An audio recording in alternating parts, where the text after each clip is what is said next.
Hello and welcome to On the Sunny Side, a new digital TV format by the German-speaking edition of Forbes on the Forbes 15 YouTube channel. I'm Sunny Grineveld, and I host this weekly show On the Sunny Side where I meet executives, entrepreneurs, and researchers to speak about how they are shaping the digital economy and how they're using or helping us think about how to use technology for good. I'm an entrepreneur myself and the Forbes Under 30 list maker, and today I have an extraordinary guest with me. His name is Otto Scharmer. He's a senior lecturer at MIT, the co-founder of the Presencing Institute. He introduced, in a nutshell, the idea to learn from the emerging future. And his best-selling books, he wrote two of them. One is called Presence, and the other is called Theory U. And we will be discussing a little bit about Theory U, and I'm so excited to have you on the show. Welcome, Otto. Thank you, Sunny, for having me on. So for those who have seen this show before, they know I always introduce my guests with something I call Sonnys Fast By, which is 5 questions to, I guess, get to know you a little bit, but ideally just one sentence at a time. Would you be ready for that? Sure. All right. So are you a morning or a night person? Definitely a night person. And if I give you a time machine and you could travel to any episode and any place, where would you go? Any episode, any place, 2100. I would go to Southern Africa. And what would you hope to see there? Well, that's where journey started. So I would be revisiting some of the origins from at that point in time, what it looks and feels like. So let's travel back to the present. What is something you're learning right now?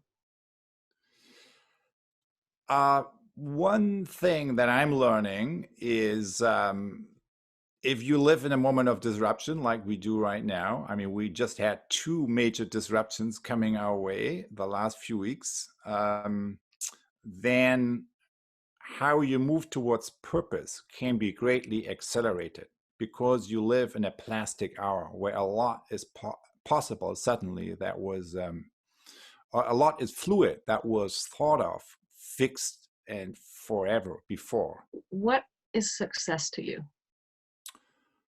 Success, okay. Well, I would say success is impact at the end of the day for me. And what is impact? So how would you measure impact? I think impact can be measured by when you define our current moment as, you know, we run an economy, we run in a society that is deepening the 3 main divides, which is the ecological divide, environmental destruction, the social divides, all the polarization and appalling levels of inequality and inequity, and then the spiritual divide, which is the problem we have with really accessing our emerging self, right? So from our current self to really who I am today and who I am tomorrow, that kind of are these 2 selves in connection with each other. So if our problem today is that along these 3 divides, ecological, social, spiritual, there is a widening of the gap, then success would be closing that gap. The real impact, of course, that I talked about, there's a huge delay often, right? And so between what I do now and the impact tomorrow, there's a long period of belief, right? Right. The hope is not optimism. Hope is kind of, you tap into your sources of belief, but it can't be just belief. You need to also notice and feel whether you're moving in the right direction or not. And I think that's very tangible, and we all can do that. And all innovators and entrepreneurs actually do that. And that's what I really mean with Theory U or Presencing, which is we, as human beings, we have the capacity to not only learn from the past, but when we deal with disruption, we need the capacity to sense and actualize emerging future possibilities, to sense and actualize the future as it emerges. And the way of doing it is what I just described, right? The direction, the step, but noticing the knowing of the heart. You wrote, I believe that the number one leadership challenge in the world of business, government, and civil society is the same. It is to enable stakeholder groups that need each other to change the system to move from me to we, that is, from ecosystem awareness to ecosystem awareness. Now, first of all, why do you believe this is applicable for all of those sectors? Why is it the same for business and government?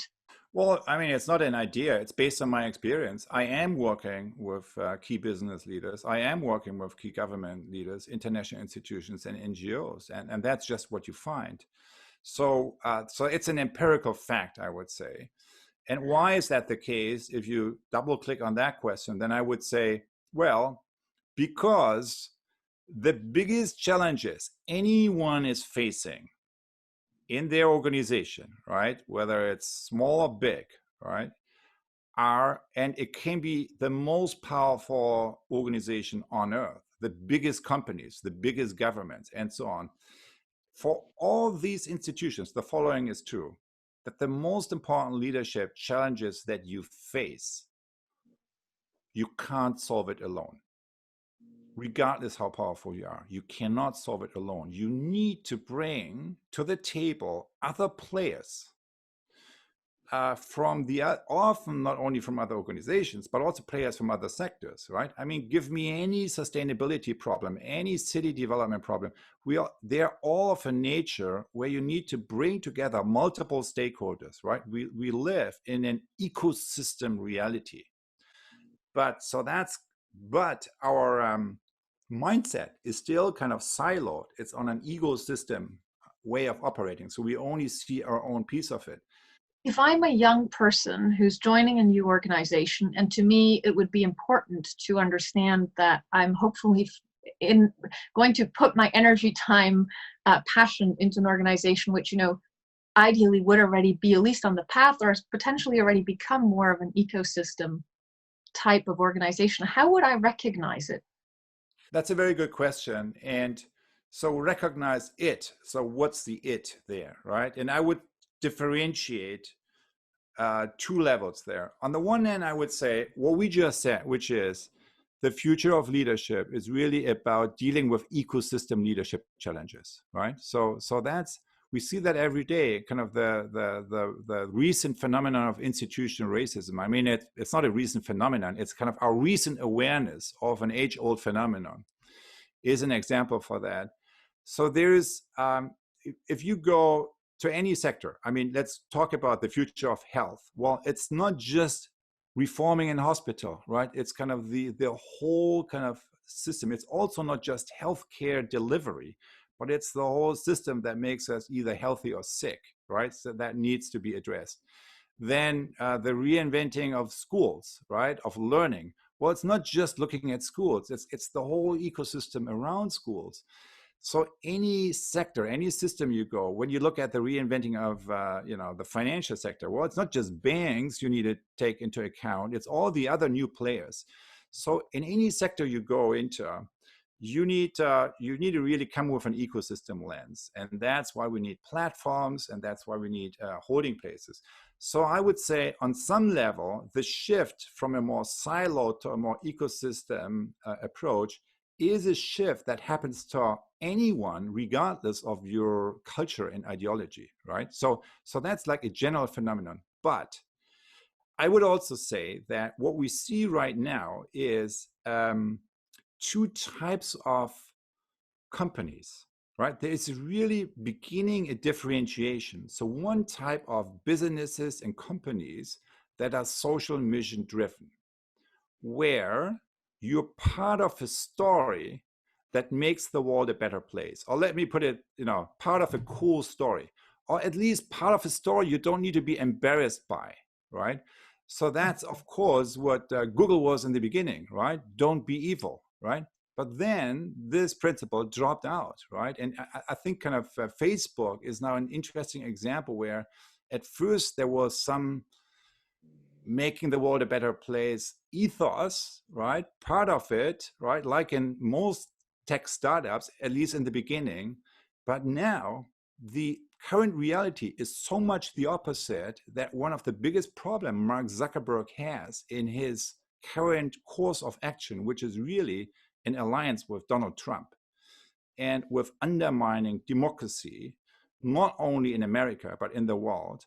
So if you look at that, who is rebelling against it? It's his own employees, right? So it's kind of the digital walkout that we have and so on, because no one, particularly not tech workers, want to be part of the story. You need to be embarrassed by. I mean, not only you are making the world not a better place, but you're making it a lot worse. You're undermining the foundations of our democracy. So you see that like a differentiation. Companies that create a narrative around making the world a better place, tech for good, right? Business for good, and that intentionally position themselves there, and they are recognized by kind of the new generation. I teach at MIT. I mean, I would say 15 years ago, yes, there was a group who wanted to join these types of companies, but most people really went to mainstream, right? To Wall Street, in fact, kind of most people here from Sloan, right? From MIT Sloan. Today, that has totally shifted. So if today someone still goes to Wall Street, right? They, without you asking them, give me or give others a long explanation, a rationale why that is a good thing to do, right? So I'm not saying it's no longer happening. I'm saying the whole framework around that has changed, right?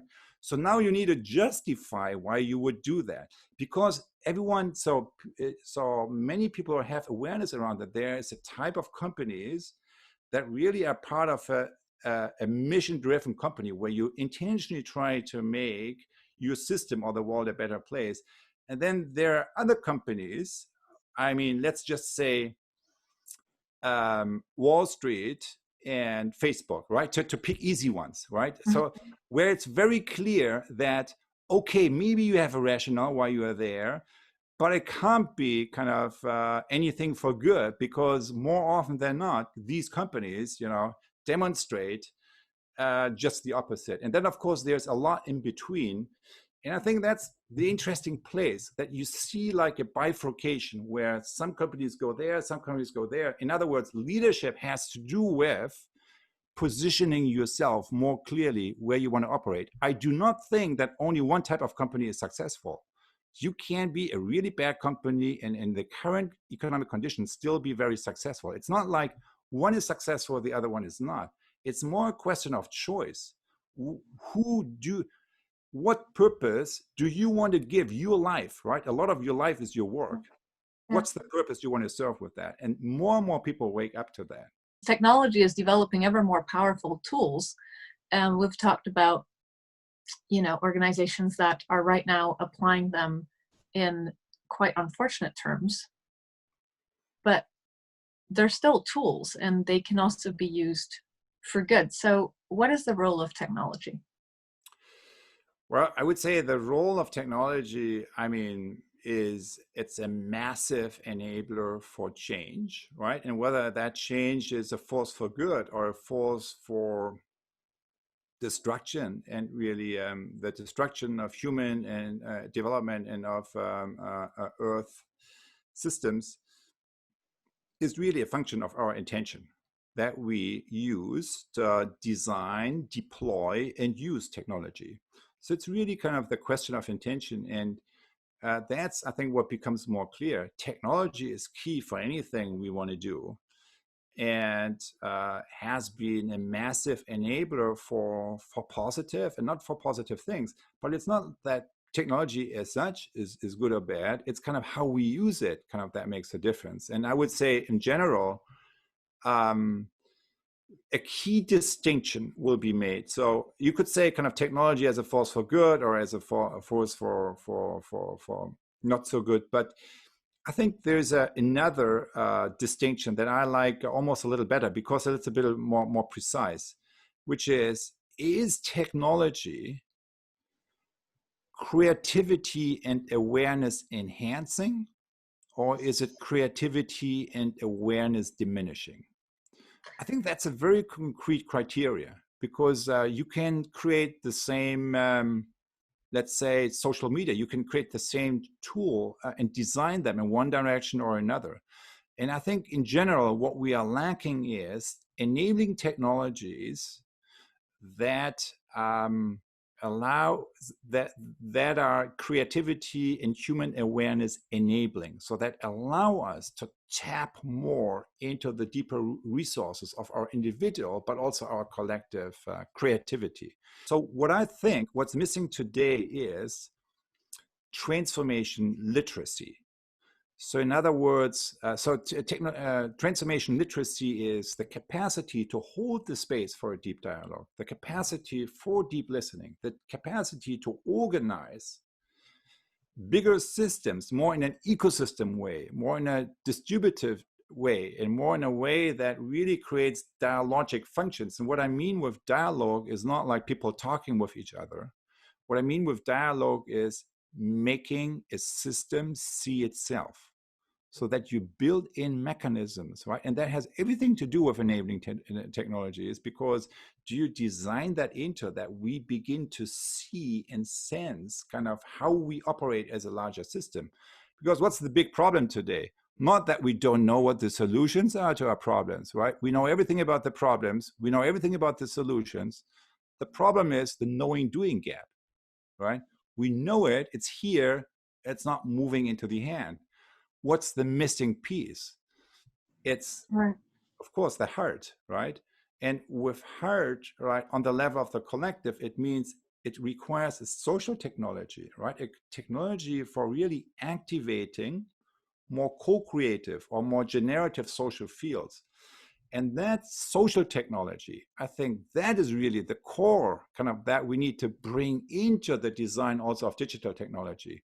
Digital technologies without the enabling social technologies based on open mind, open heart will be more destructive than creativity enhancing. I think that's what we are learning, and that gives us a pathway how to move forward. Thank you so much for all of this wisdom. I would love to continue the conversation, but we have to unfortunately wrap up, as it is Forbes 15, and we're already beyond the 15 minutes, even though I'd love to deepen this some more. But just maybe briefly in a few pieces of parting advice for people who feel like they really want to build that capacity. How do they start? What is your number one short piece of advice for them?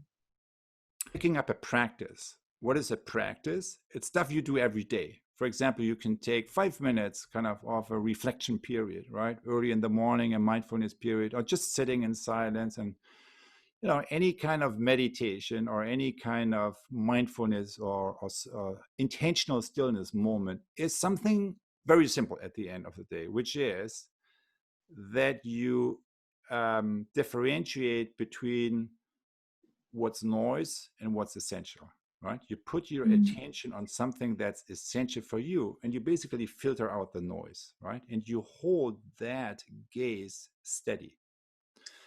So pick up a practice is one. And then the other one is, you know, get access to tools and also to people kind of who can help you and support you in that journey. And two resources you have there is the GAIA experiment that we just ran, and that's kind of, you have a lot of great material there online. If you go on GAIAjourney.org, I'll link it in the description to make sure people find it. Yeah, that will take you there. And another thing that starts in September is really a deep capacity building journey, and it allows you can join as an individual. It allows you to team up with other people interested in that in your own context or otherwise. It's called u.lab 1x, and we will be opening the registration in a couple of weeks. And you find that on the edX platform and also on the Presencing Institute platform. So that is like, it's all free, open, online, and allows you to connect to other people interested in that, and also have access to methods and tools that you can use for deepening your own practice. That's fantastic parting advice. Otto, thank you so much for taking the time, for being part of the Forbes 15 conversation and sharing your wisdom and insights. Thank you for having me. So over here on the Forbes 15 YouTube channel, it'll continue at 5:30 p.m. with the editor-in-chief, Klaus Fiala. I'll be back Thursday, 4 p.m. next week again, and I look forward to welcoming you again to the sunny side. Thank you and goodbye.